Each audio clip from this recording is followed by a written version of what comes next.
You know, friendship is something we all experience. It looks different depending where we are in our life.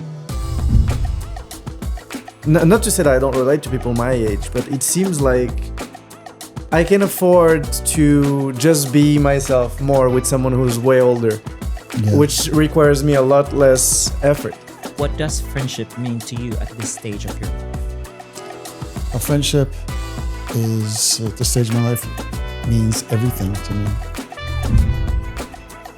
Don't close yourself to any kind of people. I think there's value in everyone. Diversity is really important. Just see people for what their inherent value is as human beings.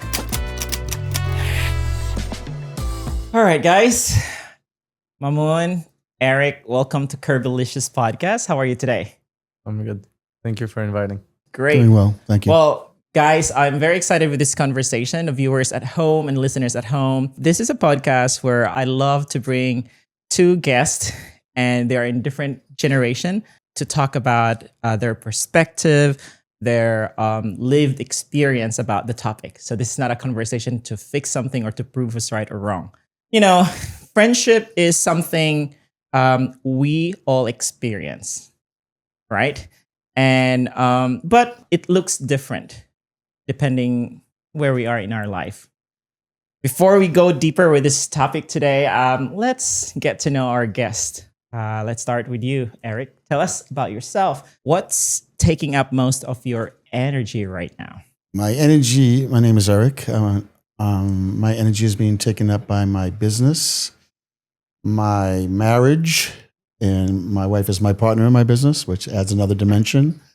I am a parent of a 16-year-old, about to matriculate to university, and that's taking up a lot of my energy. And my friends take up a lot of my energy in a positive way. For our viewers out there, I know Eric. Tell us about what is this business, because this is a very niche business especially in the city. My wife and I have a small atelier, but we like to say we're a small company that does big things. Yeah. We do custom design clothing for movies, TV, red carpet. There's not much we haven't seen. We've been doing it for 20 years, and we have over 100 clients.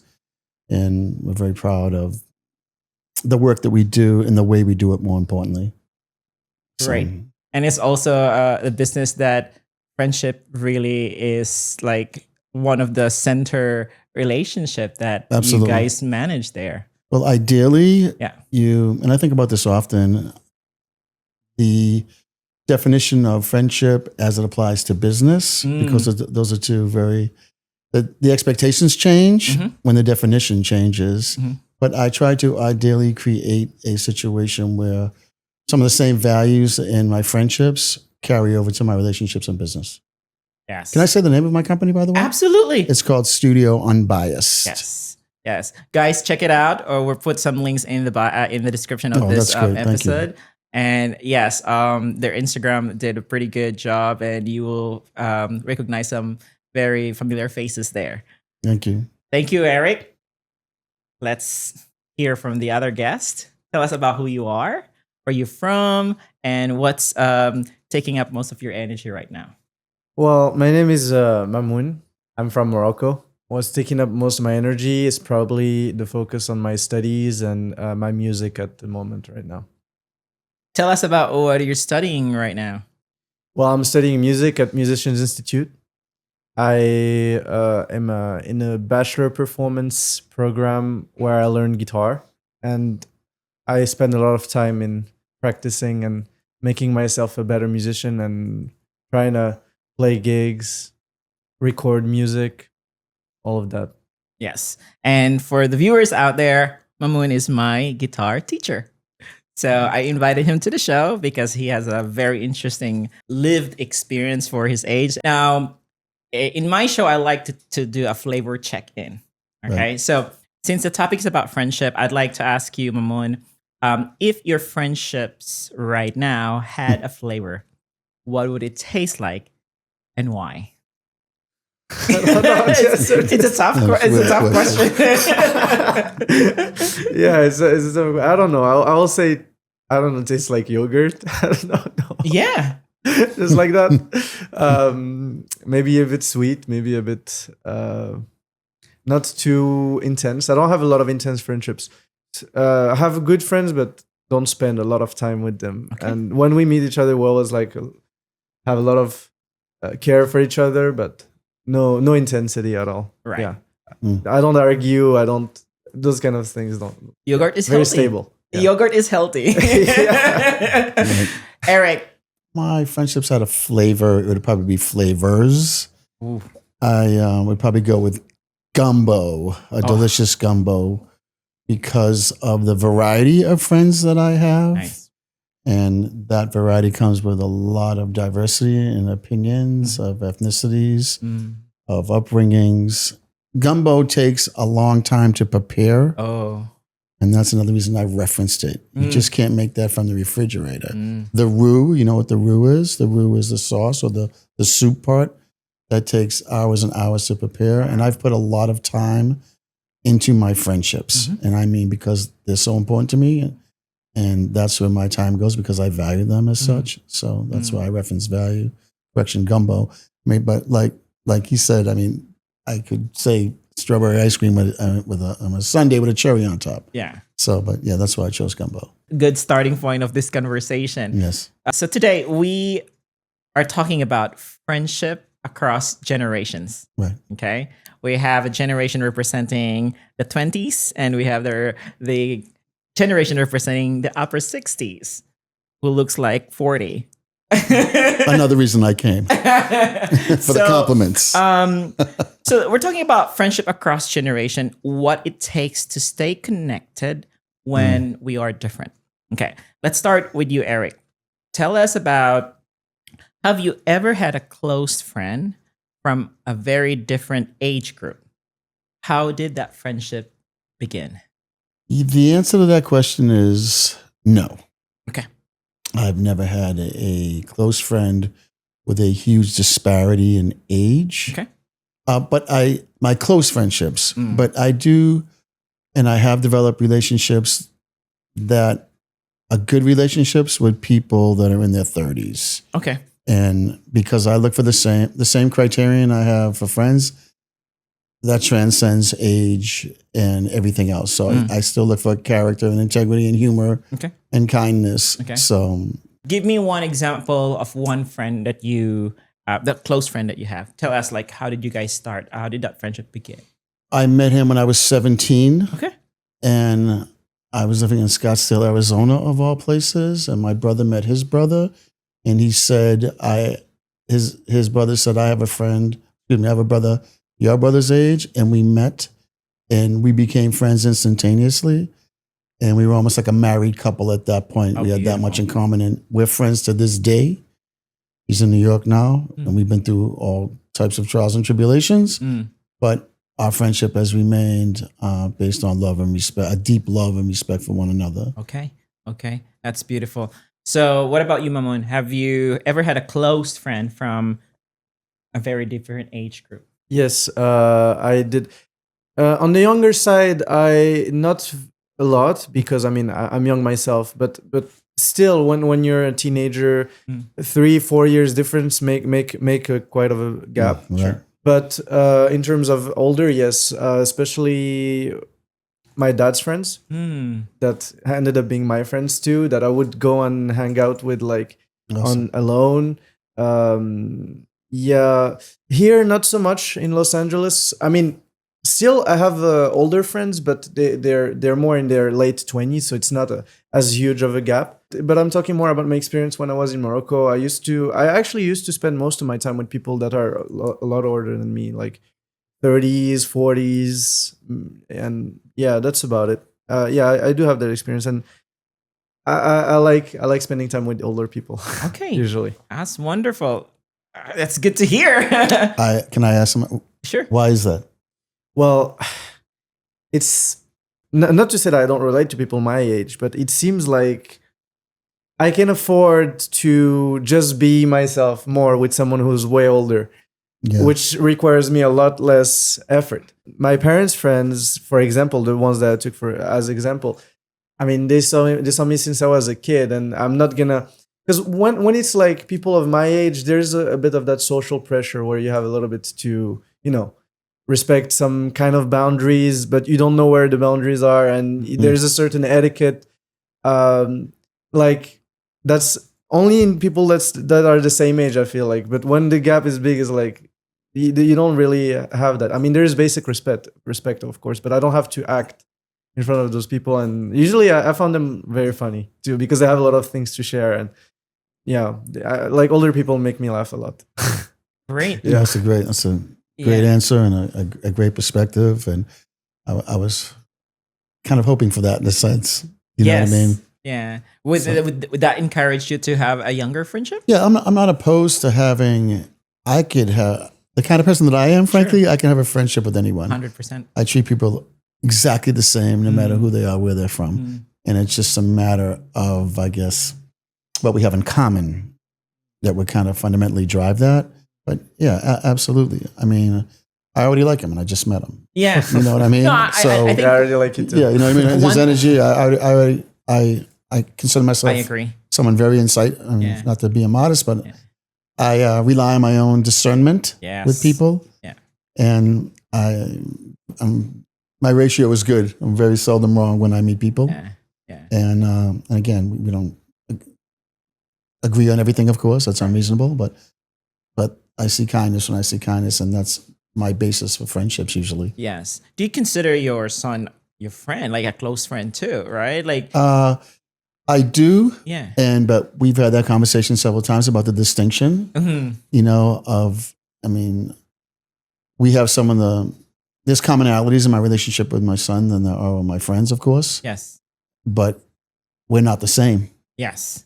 You know what I mean? And they know that as well. Yeah. I wanted to say something because he talked about his son. I want to say probably why I ended up spending a lot of time with my dad's friends, because my dad is himself my best friend. And I know that we do a lot of things together, and maybe he introduced me to a lot of his, the reason why I love rock music, and the reason why I share a lot of common sense and common culture with my dad, because he introduced me to everything, movies, introduced me to music, introduced me to all of those things. Yeah, I'm very close from my dad. Do a lot of activities together, and yeah, he's my best friend. Yeah, I love to hear that, and I'm hoping. I mean, I want my Noah, my child, to feel that way about me, like you feel about your dad. Okay. But I made that point specifically, as it relates to we're not peers necessarily. Yeah. You know what I mean? We're not having a beer together right now. You know what I mean? There's a little bit of a distinction there. But anyway, that's I great. wanted I like to hear to that. explore the difference. With you, Mammoon, you said like you have some friends older than you. Can you notice and can you remember what differences showed up early on in the friendship? Obviously, the age are different. So did you notice something else that is different?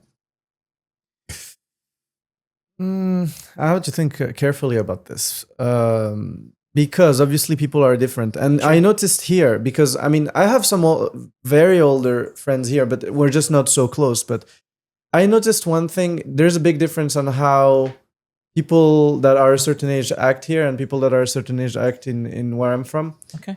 And I noticed that here it seems like there's not as much of a social frame towards age as there is in my country, for example. I believe people of a certain age can behave any way they want here more than where I'm from. It seems like you can be 50, 60 and still be, young in your mind, almost like a teenager. And I noticed that, which is a bit less common in my friends where I'm from. And yeah, that makes a difference, because you will not talk to them as your equal, I may say. There's still like a certain kind of respect your elders kind of, which is a bit softer here. Oh, really? I believe like people who are older here, like we really treat each other as like equal friends, and can bring up because there's some topics that you don't really, for example, the people who are older than me where I'm from, like we don't bring up certain topics because it's a bit like you don't do that. You do that maybe with your friends, close friends that are in the same age as you, but usually it's not. Yeah. There's certain things you do avoid, but in general, yeah, that's what strikes me in terms of the age difference. But here, not so much, at least. But in my experience, a little bit in my previous. It's life. good because you are seeing two different culture, Right. Yeah. right? A different perspective. Because I'm from a different culture as well, and my personal experience sometimes is some topics I cannot understand what they're talking about because culturally I did not grow up here. Right. Yeah. So that sometimes okay, I don't get too engaged. All right. How about you, Eric? To his point, I understand what you're saying. It's very cultural and it's very values based. Like, but my friends, like I said initially, most of my friends are close to my age. So I talk about anything I want to talk about, period. And I would honestly do that with someone. Well, it's funny because it doesn't really apply because I'm so old. No, you know what I mean? You know what I mean by that, though? Yeah. I'm 65 years old. Yeah. So I'm probably I respect my elders because that's what I was taught. But someone who's 75 is not that far away from my age in terms of what we would talk about because I'm an adult plus, if you will. You know what I mean? So I don't have to contend with that like he does. But I agree with that. When I was younger, yes, I'm not going to sit there and talk about some of the things I was doing. Right. They were objectionable for a variety of reasons, primarily out of respect. Yeah. What about misunderstanding? You know what? I really notice a way bigger misunderstanding with people that are my age. And I don't want to sound like I'm the age snob. I'm like, no, I only hang out with old people. It's not me. But I really don't feel very well understood by people who are my age in general. Maybe because we don't share a lot of things. I don't know, because like I said, most of what I know culturally, movies, values, etiquette, behavior is taken from my parents, which are maybe older. If we are talking about older generations, no. I mean, which makes sense in some kind of ways because they have been there where I am. So they must understand quicker. Like if I'm talking about something, they must understand easier because they have more experience and they have been there and they can remind themselves, oh, how did they think in my age? How did they come across this situation? Maybe that's why I felt there's more understanding towards older people too. I don't know. I see. Is that accurate from your perspective? It's accurate for him. Yeah. And that is accurate. But something you said earlier regarding the pressure you feel that you don't feel with the pressure you feel with your demographic, your age group versus, let's say, being around me. Yeah. I think a lot of it has to do with emotional maturity, right? Which is always on a sliding scale. And maybe you're just more evolved in that area than some of your friends.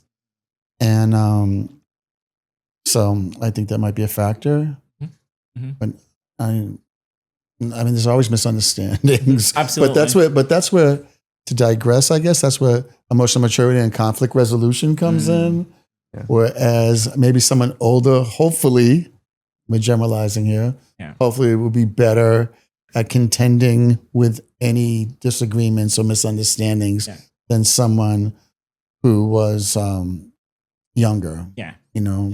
That makes sense. Do you know what I mean? Yeah, absolutely. Because I mean, when you talk about friendship and misunderstanding, it tackles about personality, values, definitely. Interest. But my opinion, more importantly, on how you contend with those misunderstandings. Like in my friendships, I like to just be as transparent as I can, and I will ask you specifically, what's the issue? What is the issue? And I'm hoping that you have the capacity to share that with me so we could, because I care about you and I want us to move past this and move forward. And I think when you do that, it's just a really great way to be present and express your value, the value you find in that person. I mean, does that make sense? Yeah, it does make how to contend with that. I am so curious about that. Tell me more about Eric. Is that how you your friendship right now? You said most of your friendship, you're in your age group. This is how you got. This is your dynamic. This is how I am, but I have put a lot. I wasn't the same way when I was his age at all. I still value my friends, but I don't have the capacity to really deal with to respond to disagreement as opposed to reacting to it. Mhm. I wasn't mature enough, but I put a lot of work into myself in that way. And it's helped all of my relationships. So I do contend with them that way. But what I realize is, so what? That's just what I do. I have no control how you respond to that. When, like I said, all I can say is what's the issue, and in earnest, and be really present and prepared to be accountable. Yeah. And I do that with all of my relationships. Are your friendships right now like they are long-term friendships? You mentioned that you met a friend when you were 17 years old. So like that's a long time. My friend Chris, whom I introduced you to, I've known him for over 30 years. Oh my God. I value friends so much that if I like someone, even though I have a very busy life, I'm always interested in trying to advance the relationship. Amazing. And I know a lot of people my age don't typically do that. I've noticed. You know what I mean? Like more value over people than I do over money and material things. Sure. So I love to do that because you can always learn from anyone. Yeah. So with your friendships right now, like that's a long time friendship. Obviously in the early stage of friendship, you guys have your own conflicts, misunderstandings. What was the common like top or reasons? If you can remember. To be frank, and a complete lack of integrity on my part. I did something that I'm not proud of. Okay. And we didn't talk maybe for 5 years at all. Wow. Yeah.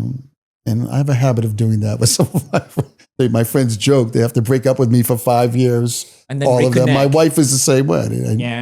And then it just comes around because there has been some type of evolution in both of us. Sure. And I think in order to do that, there has to be accountability and forgiveness. Sure. So that's what's taken place. But I made a mistake and I misspoke or did something that I shouldn't have done. Sure. And all you can do is apologize and earnest, and hopefully the other person forgives you. You can apologize profusely. Yeah. I'm sorry. Yeah. Please forgive me. And fortunately for me, they did. Yeah. And our relationships have grown, exponentially in a beautiful way as a result of it. Wow. What helped you stay connected with your friends? I think it's a mix of a lot of things. Okay. Has to be a little bit of interest. Okay. Has to be a little bit with environmental factors. Okay. Can I meet with them? Can I see them? Yeah. Can I talk to them? I mean, today we have like phones and we have social media, so that's not that much of an issue today because we still take ask for each other's news and how are we doing and all of that. So that's a way to keep connection. Doing activities, just spending time. That's the way you take care of a connection and also make sure that it doesn't vanish just by keeping the contact somehow. Right. Yeah. If given an opportunity, are you actively planning to do something and catch up and spend time? Of course. I have a lot of friends. Life gets in the way sometimes, so it happens a lot that we don't see friends for a very long time. Mm-hmm. Right. I think we all relate to this. But whenever I have the occasion of seeing old friend, I'm very sincere with all my friends. There's no friendship that has been there just superficially or something. So even if we don't talk, I still think of them and they're still like close to my heart, So when I get the chance of meeting with them, and it just seems like we've never really stopped talking, and we spend time and we have a good time, and that goes, I'm friends with also family members. So that's kind of the same thing. My cousins sometimes don't speak to them for a long time, but when we speak, we take care of that. Yeah, I think that's important. I think what he said, the sincerity part, I think that's the most important thing because to me that speaks to that's how you cultivate value. And I think it's really important to make that person feel like they matter to you. And I think it's really important when you were speaking, this occurred to me too, about being really intentional. Because like you said, life gets crazy. But even if you just make a phone call and ask how someone is doing or send them a short message, that has a lot of impact considering how busy we are. You know, I'm thinking about you, but you have to be intentional to do that. And that's how I mean, it's a good way, I think, to maintain and deepen relationships and friendships. Yeah. You know, just to make people feel like they're valuable. Yeah, absolutely. And this is a good segue to the next a topic that we going to talk about is the learning and the growth in the friendship. You know, tell us, Eric. You know, your friendship is such a long time. What that friendship taught you? Taught me a lot of things. It taught me what I really need in a friend. Okay, and what is that?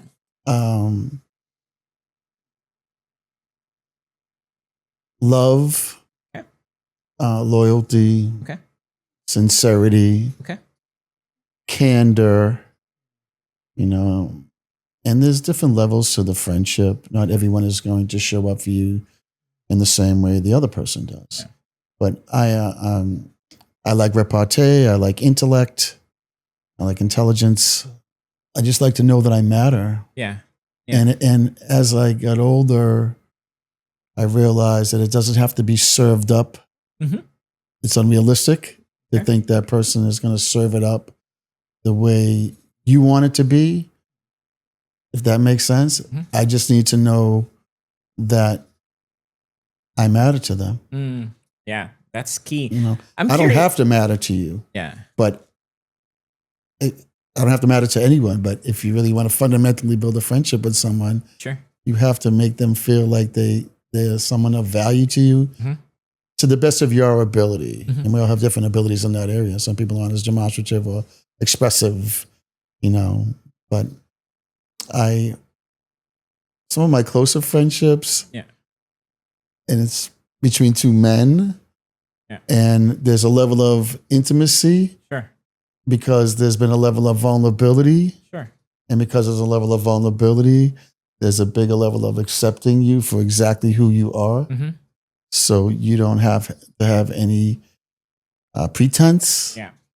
And that's what I Yeah. ideally Yeah. look for. And again, I'm smart enough and Yeah. experienced enough in life to know you're not always going to get that, but that doesn't negate the fact that the person's a good friend. Sure. You know sure. what I mean? Can you recall an example in the past that a friend showed love and loyalty to you?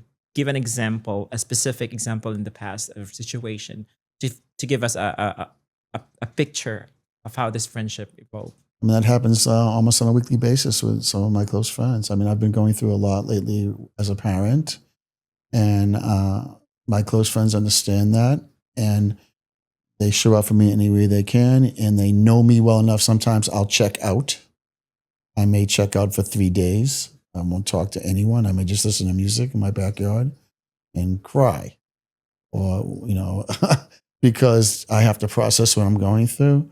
And they've given me the understanding to know it's what I do. And then they don't take it personally. You know what I mean? They're mature enough to say, that's what you're going through. So they just leave me alone and give me the leeway to do that and the understanding. And sometimes it's just the ability not to say a word and just to listen. Have you ever done that, really? I mean, rhetorically, you don't say anything with someone. You don't try to help. You don't try to solve their problem. You don't say, well, what if you do this, or try to be remedial? You just listen. And I have friends that will do that. And that is an incredible example of it to me, of love and respect and friendship. Absolutely. If that makes sense. They won't say a word. Yeah. They just listen to me say whatever I have to say, Yeah. ridiculous or otherwise. Yeah. Absolutely. You know, so that's my example of that. Thank you. What about you, Mammoon? What that friendship taught you? It teaches me. Okay, that's actually something that I understood growing up. Actually, because there is a period of my life where you start by being a kid and then you become a teenager and you like slowly get behind stop being a teenager and start becoming an adult, and that's when actually the people that you have known forever, the elders, you start like getting close to them. And they start slowly opening up to you too, because now there's not like that, oh, he's too young, he can't understand, or And then you actually start to notice that they are no different than you. And that's something that I learned is like actually age doesn't matter as much as we try to pretend it does. Right. And I mean, we can sense it even here. Like we have Eric here expressing a lot of vulnerability and sensitivity, which a lot of, at least where I'm from, a lot of adults don't do that because they want to keep this image of, you know, this image of themselves. And they don't do it, not even with us. They don't do it with anyone. But once you get close enough to someone, you start to realize, damn, okay, so he's actually like, adults have struggles and stuff, and they're not superhumans. And you're like, oh, okay, interesting. And that goes even for my dad. You know, the more I grew up, the more he tells me about his life, and I'm quite shocked every time I hear about his experience in life, and I'm like, wow, you were my age someday. It's crazy. I can't believe that. I think you just painted perfectly the concept of this topic of this episode because you know, friendship across generation. It talks about different generations. Like, you know, for Eric's generation, they were taught not to express how they feel, and people like Eric is different because he's an evolved person, you know, so he is able to be vulnerable. But in the type of generations and the type of people in his age are known to not be expressive. Men specifically. Yeah, men specifically. Right. My generation, it's the same thing. You know, I just started, you know, very recently, 5-6 years ago, to really know more about different emotions and be able to articulate it.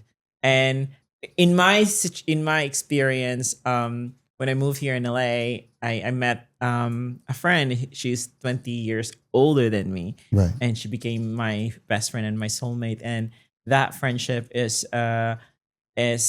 very exciting for me because, like you, Mammoon, that you can have this conversation with someone that is like, wait a minute, she's like 20 years older than me, but we're just like talking like the same. You know, she's experiencing what I'm experiencing. So it makes it very relatable. You know, I'm curious, what makes someone feel safe in a friendship, Eric? I would go with, in a word, to start, trust. Yes. And it's a very small word, but it's very complicated in order to establish it. And it's something that I take really seriously in my relationships now. And what does that really mean to you? And it has to show up in action and not just rhetoric, you know? So I think trust is the foundation, and trust is a foundation to move forward to build a really good friendship. Like with your friendship before, how soon that trust came? Well, I think it comes in stages. I mean, initially you trust that person, you start to feel comfortable with them, the way they treat you. One thing that has to happen in trust is accountability for me. Sure. We're all going to make mistakes. We all may say and do the wrong thing. But when you're accountable to that person, it's really like an expression of how much you value that person. Sure. And not only that, it's a really good representation of yourself and your own character. Because, I mean, look, I made a mistake. I'm so sorry, and please forgive me. And you say that in earnest. I mean, that's how you build trust. And while simultaneously, in my opinion, expressing to that person that they matter to you. Yeah. Because why would you apologize, and why would you be feeling the way you're feeling if they didn't? So that's important. What about you? What makes someone feel safe in friendship? I think Eric resumed it pretty well. Yeah, trust and accountability, responsibility too. Because accountability is not necessarily linked to responsibility. Because someone can be at fault, but you can also manage to not get yourself into situations where this person might do a mistake. You know, if you know that someone is gonna overreact or do something wrong, you don't put them you don't frame them in a position where they might do that. Sure. Have you have a specific example in the past that you recall that you feel safe because there's trust in the friendship? Honestly, throughout my life, I've never really dealt with so much conflict when it comes to my friendships. Yeah. Maybe I haven't like had.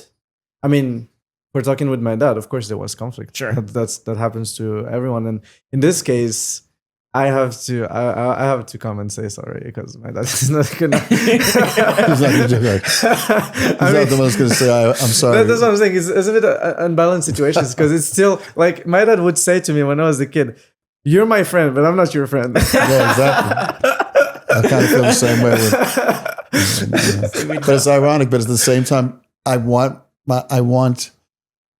my kid to look at me with that same level of friendship, the same qualities of friendship. Sure. Because I love them so deeply. Mm-hmm. But yeah, that's an interesting. And but when it comes parents. to not on this spectrum of friendship, I don't really feel. I mean, when some people, I don't know. It feels like I don't argue much with my friends and all of that. I can't recall. Actually, I can recall once I had some trouble with my old guitar teacher because we were also friends outside of him teaching me guitar, and we would do a lot of things. And you know, there for some work reasons we got heated up on those matters. But I never really gave into it. I never really got into an argument. Because I don't do that, honestly. Like, I don't, when there is a problem or when there's a fire, you know, I don't really like, I try at least to not feed into it. If someone is angry, if someone does something out of line, I don't expect for them to like do anything. I'm just, I look at it from above and be like, I forgive them without them asking for forgiveness. Oh, wow. They're just humans. They don't, you know, we cannot expect people to be perfect. I think with that, you save yourself a lot of stress. No, they're usually the way I look at it. If someone messes up, I come up to them and tell them frankly, well, you know, I didn't really appreciate this behavior and please don't do that again. But, you know, we're still good. No problem with that. Yeah. You know? So at least you confront them if there's a repeated action. Because, of course, because if there's something that hurts me, you know, exactly. I gotta express it. Sure. To be honest with myself. Yes. Because otherwise, it's like keeping attention unnecessary, like keeping unnecessary ambiguity. No, if I have a problem, I have to say it. Sure. It's actually, I believe it's kind of. I don't mean this in a judgmental way, but I believe it's kind of immature to keep everything for yourself and not say anything. Sure. and like, you know, sometimes people, they don't know they messed up. You gotta let them know, you know. Yeah, exactly. 100%. Do you agree with that? Yeah, I do. And he said two things specifically that I think are really important. And one was expectation. You know, you can't expect all of your friends to be the same. Like if you have the guy who's always late, you know, you can't expect him to be on time, and you shouldn't get mad at him if he's going to be late. And we have an expression amongst my small group of friends, and we reference it by saying, well, you knew Jimmy as a metaphor. Doesn't matter if the person's name is Jimmy, literally. So in other words, if I know you're going to be late all the time, shame on me for being angry at you, because that's just how you are. I agree. So I think it's really important in friendships to know how to manage. I think it's in all relationships really to know how to manage your expectations. And also, secondly, when you were talking about, I always say, and I say this to all of my friends and my son, when he has conflict with his friends, can you reconcile your feelings? I always use the word reconcile because that is, in other words, you know this person does something and you know it bothers you, but how much does it bother you? Can you just say, well, that's just how Kirby is? Mm-hmm. All right. But I see so much more in Kirby that it's insignificant. Or if you can't reconcile it to his point, I have to say it because maybe my feelings are hurt. Maybe I want you to know it bothers me, which is your prerogative to do in a friendship. You know, and also I think it's good when you do that because you kind of, by default, vet the person further. Do you know what I mean? Yeah. You get to see, like, if I say, please don't do that, it was offensive to me. Sure. And I say that sincerely, and then you continue to do it. Yeah. I mean, that could be indicative of something Yeah. that I might have to take a further look at of it course, in our friendship. Exactly. I've asked you politely, you know what I mean? Yeah. And that really bothered me. And like I said, you say, "Oh, I'm sorry, I didn't know it bothered you." And Yeah. then we move forward. Then you continue to do it. Yeah. You know, Have maybe. you had any experience like that? Honestly, no. Like, I don't know. I feel blessed a little bit. I have never really met with bad people or people who like don't care. Because this seems like the only case where someone genuinely just tries to push your boundaries again and again is Sure. people who are not very sincere with their intentions. Mhm. Like we said, we're not perfect. We do a lot of things, and sometimes we have to put some value into the intention. What are you trying to achieve? Are you trying to hurt me in this moment? Like, is that your intention? If that's your intention, then say it clearly. You know, so that I don't have to interact with you anymore. But if you're not trying to do something, then you can like come with a little bit of leniency and be a bit, more understanding towards that. That's perfect, because when you express and being honest and clear with your intention, that really is how you either evolve your friendship or use separate ways. So the next question I have here is, how important is listening in staying connected? It's incredibly important. And I am at 65 still working on that. Okay, tell me more. I am still trying to evolve in that area. And anyone that knows me will tell you that, I would bet. And I am intentionally aware of it. Mm, So sometimes you just need to shut the you-know-what up yeah. and listen. Yeah. Don't try to be remedial. Don't share a personal anecdote that you think is analogous to what they're saying. You know, one time I was in Morocco. You know what I mean? You're like, you know what I mean? And it rained on me. And, and just listen, because to me, that's it really is one of like the greatest gifts you could give a friendship, Mm-hmm. to make someone feel like they're heard. Because philosophically, I think the way the world is now, people don't feel like they're heard. Mm-hmm. I agree with Eric, but it doesn't change the fact that it's incredibly hard, and I think people underestimate how hard it is to actually listen. Yeah. You know, I came across a quote, and it said that you're listening when you don't know what you're gonna say after he's done. Right. That is so And that's beautiful. rare, and you have to really like notice it, because most of the time, Right. and if we're all honest about ourselves, Yeah. Which most people I we don't think are, only frankly. wait for the person to be done so that we can say our part. Right. And I think that's common to everyone, and it Good takes point. real practice to be able to Yes. actually listen and Yes. and it's hard. Sometimes you fail, but even when someone comes up with something, you can still guide them towards making them think, because usually people, when you come with some obvious advice, they usually spend more time thinking about their problem than you did. So you have to take that into consideration. Mm-hmm. I try to. I try to think that did I interrupt you? I'm sorry. No, you're fine. Okay. First of all, the advice is unsolicited. Yeah. They weren't asking me for advice. They didn't say specifically, "What do you think, Eric?" You know what I mean? So I try to be cognizant of that. So everything we're talking about, I think it's good to be self-aware and very intentional again. Mm-hmm. And then I read something recently too that I remind myself of, and this is to me significant. It's very simple, but again, you have to be self-aware and try to discipline yourself. Yeah. Try to understand before you're understood. Mm. Try to that makes understand, sense. because we tend to, I have to say what I have to say. Maybe there's ego involved in that. I don't know, probably. But you know what I'm saying? You're going to hear what I have to say, or my opinion, or my perspective is this. But lay that down at the beginning of the conversation and go in, and I'm still working on this, but go in with the intention of understanding before we talk and try to make our point or be understood. Yeah. And that's the beauty of having friends across generations, because from my personal experience with my friendship with Nancy, when we talk, I've learned so much from her, because she just gave me that time to talk, and she listens. And Right. until like I'm done, and then she shares her thoughts and her stories as well, and that made me more intentional. Like I have to listen because she listened to me.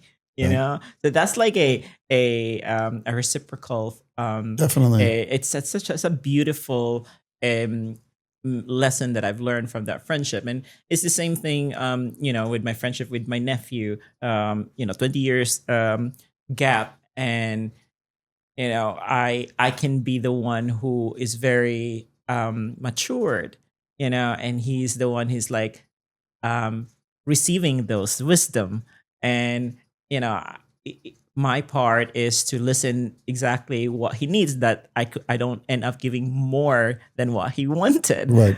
So there is a beauty of that friendship across generations, that listening, and I agree, because a part of my daily practice is meditation, Right. and the meditation is really taught you to be non-reactive. Right. So we have that To respond instead of yeah, so we have that we have a teaching called equanimity. Of course. Yeah, so just make the balance of it. Like I'm always looking for that, by the way. Yeah. In my whole life. Yes. I'm always looking for that balance. Yeah, so that non-reactivity, Yes. and that is the practice of life, and that really applies to everything. But I'm telling you, as a human being, it's hard. Like we always want to get the last message in the conversation at work, with friends. Totally, yes. People who are older usually don't have as big of egos that need to be satisfied all the Yeah. time. I mean, it goes. It's still like it goes case by case. There's some old True. people that obviously Absolutely. have a very Tell me big ego, about it. But Absolutely. we're talking about like Yeah. in general, because life teaches you small Sure. like by step by step that Sure. you're not the center of everyone.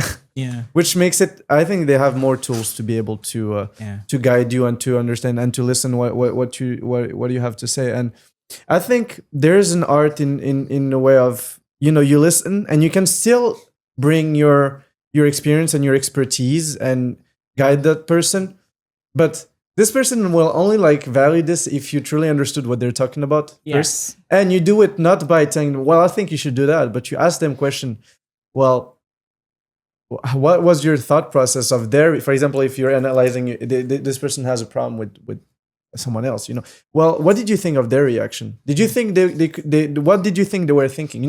Bring them to think about some things they might not have thought about.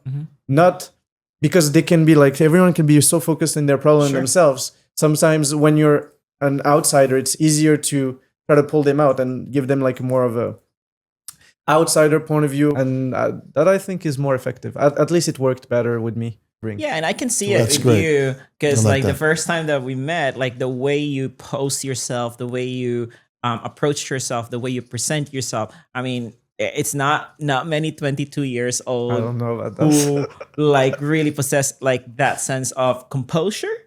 Okay. Yeah. It's definitely exposure. That's how we all learn. Like we have some sort of exposure to how people do things, and we picked it up subconsciously. Right. It could be a bad or good thing. Both. Well, I'm definitely impressed by, and I appreciate the fact that you, as a 22-year-old, are looking at people my age as valuable to begin with Sure. because of the social constructs, Mm. and it varies from culture to culture. Mm. But we're very youth oriented, and everything that we do, in my opinion, in the society in America, for sure. Mm. And for you to say that, like they say, when someone dies, a library burns. Ooh. I don't know where the quote is from. Ooh. Everyone, Wow. no matter what their standing is, and that's how I try to teach my child Mhm. to value that information and that knowledge and that person's experience. Mm. And I think it's good to hear you talk the way you're talking for someone who's at my age. Mm. So I'm not going to say restores my faith, because that would be hyperbole, Yeah. but it does make me feel good as a man. Yeah. and as a human being first Yeah. and foremost. Yeah, you know? for sure. Well, there you go. Live in action, friendship across generation. How it Awesome. impacted you to have a friendship with a like 40 plus years. No, and I shared with you before, and that's why I think the Yeah. premise of the podcast Sure. is really great Yeah. Yeah. because these kind of conversations emerge naturally that are Absolutely. being facilitated, Yeah. obviously. And You don't know what you're going to hear, Yeah. and something will resonate. And yeah, That and absolutely it's resonated always with me. like this. Like there's the magic happens in the conversation, and I this camera is capturing it, and it's Right. just profound because it's happening all around the world. It's just not many people share it and talk about Right. it. Did I say something too? And something occurred to me when we were talking. When I talk to people, younger people, sometimes I feel like I try to get a good sense of me.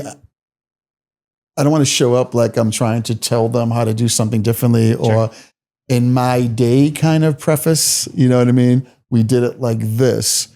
And I really try to be cognizant of that going in because I find myself doing that, you know, and I try to take a different approach, more of an informational one, like you said, asking questions about their experiences to create that rapport and not establish any feeling of condescension or judgment. Do you know what I mean? Because it's a different generation. They do things differently and everything must change. Totally. So Yeah. I try to be aware of that. And I've had feelings like that when you were talking. It just occurred to me. Yeah. I've had feelings like that in the past when talking to younger people in their 20s. You know? Because there are like my friendship with Nancy, you know, when she says things about her generation, and for me, I'm listening to it's like a free guidance, and it really depends on the person. If it's sounding like condescending and or demanding, that's a different energy, you know. But if it's coming from a loving perspective, loving way and compassionate way, I mean, the young person would be like, oh, this is all what I need, this is all what I want. And I think for you can speak for that one because you know your teachers, your teacher, you become friendship, you can sense that they are teaching you, they are guiding you. And I think that's like the dynamic of the relationship because they guide you and then you are willing to be guided. Yeah, that's an important part that you said. You have to be willing to be guided, because I think I mean I only want to speak for myself, but I can see myself sometime, especially when I retrospect towards my younger self, where taking guidance from someone, you would take it personally as like, oh, you think I don't know how to do that, Right. you know? Well, sometimes it's not that. Like, there is value in everyone's perspective, and there is value in your teachers, and you have to always assume that you don't know everything, and you have to let people express, and you might find something that you don't know.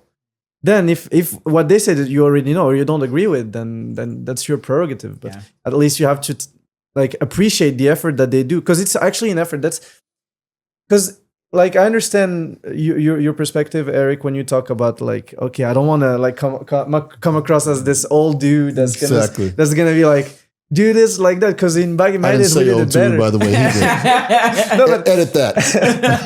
I mean, because that's Did I say I liked him? Edit that too.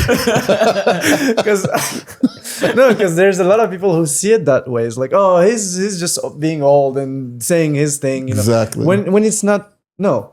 Exactly. There's a reason why someone is saying something, and there's a reason like why people behaved a certain way, even at any stages of human history. And you know, I think Winston Churchill said, anybody who's not aware of the history will be like doomed to repeat it. Yeah. The future is they're gonna experience the same thing, right? Yeah. I don't know. I know this quote in French. I don't know it in English, but I think it was something like that. In French, in French, it's quiconque ne connaît pas l'histoire sera dépassé par les événements. Something like this. You can We'll put the translate it. translation. Yeah, You put the translation later. you need to thank him for expanding their demographic. I know we're having French market now. Yeah, exactly. Yeah. It's Kirbylicious Universal. Yeah. You're fast pacing our growth. But can I say Anyways. something too, though? This is why these conversations are so good.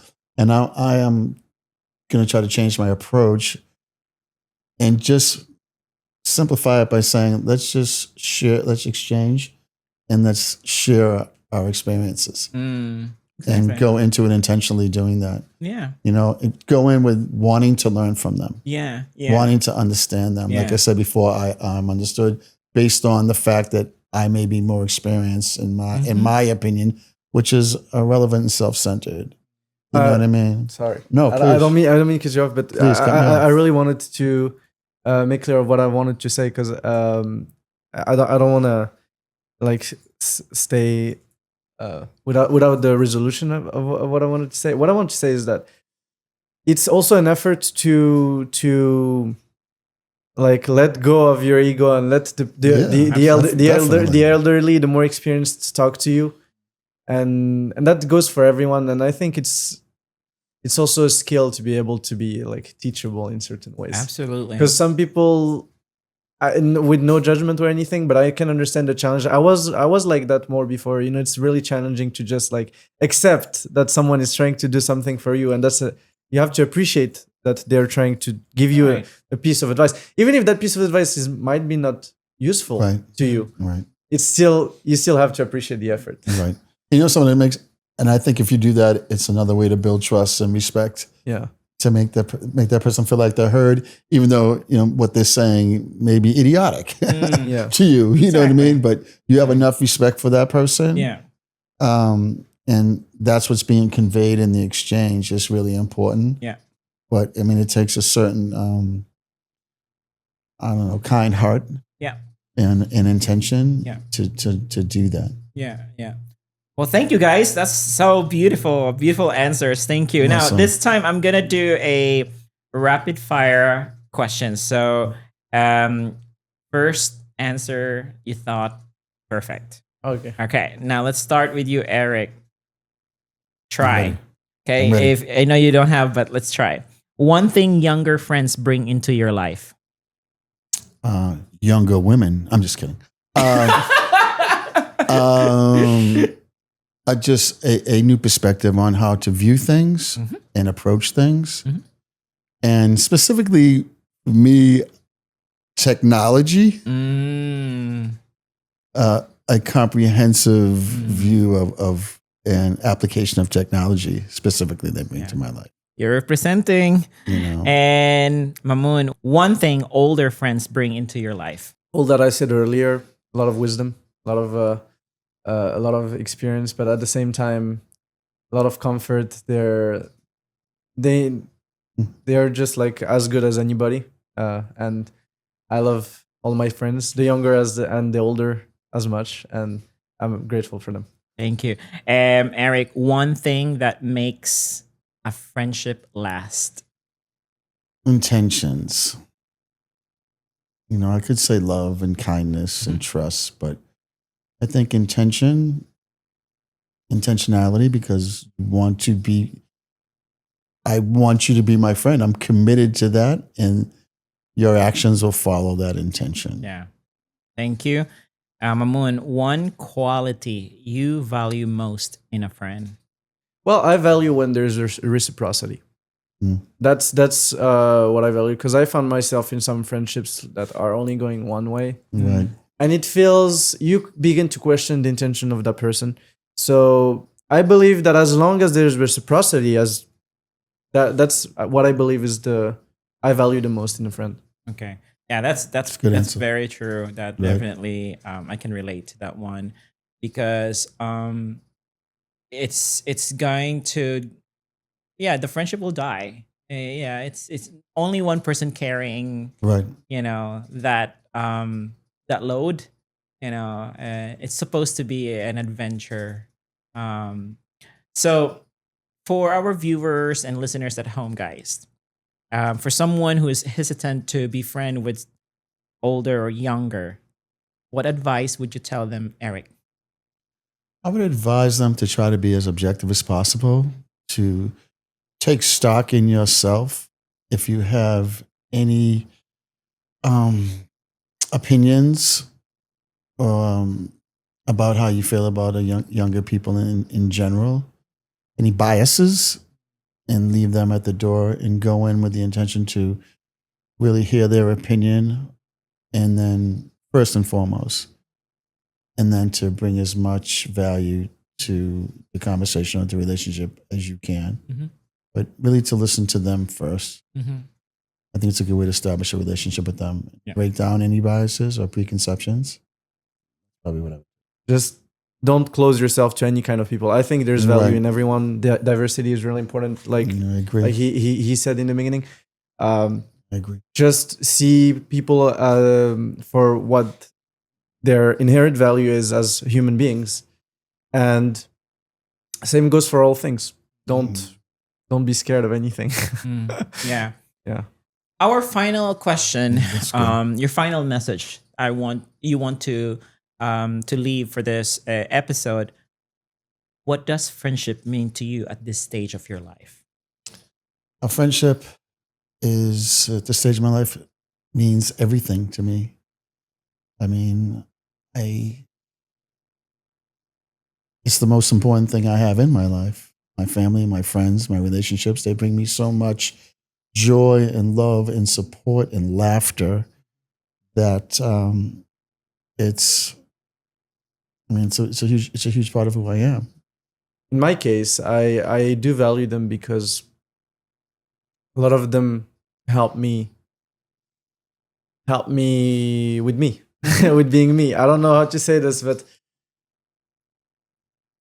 just feeling that there's a space where you can go and talk to someone, and this person is going to listen, and you go with the assumption that they care about you is already some value, and they're going to try to guide you towards the right path because they care about you. Well, thank you so much Thank for you. both of you Awesome. for being honest and for sharing your stories. My hope for the viewers and listeners at home that in this conversation, it will inspire them to stay curious and build connection with friendship across generations, because it will help you grow as a person.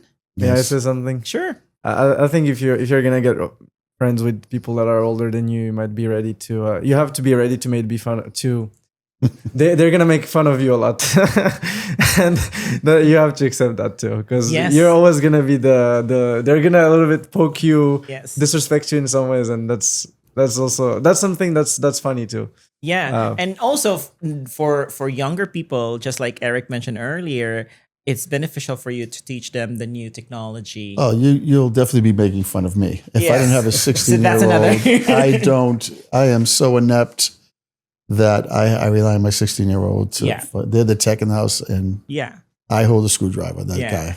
Yeah. And I am, so it goes both ways though too. yes, And I don't want to be, that's a good point you made though. I'm going to try not to be condescending in any way, shape, or form. Mhm. Like I know it all just because I'm 40 years older than you. And Yeah. I have a lot of travel around the world, and I've had a lot of experiences, but I want to value you the same way that I would hope that you value me. Yeah. And that's how I want to move forward yeah. in Well, my thank life. you. Yeah, You I know, think so- again, if I appreciate it. if we stay curious, Yeah. and build connection across generations. That's, I hope the messaging I will come across with this episode. Same. Thank you again, guys. Thank you. Thank you. Merci beaucoup, monsieur. De rien, de rien.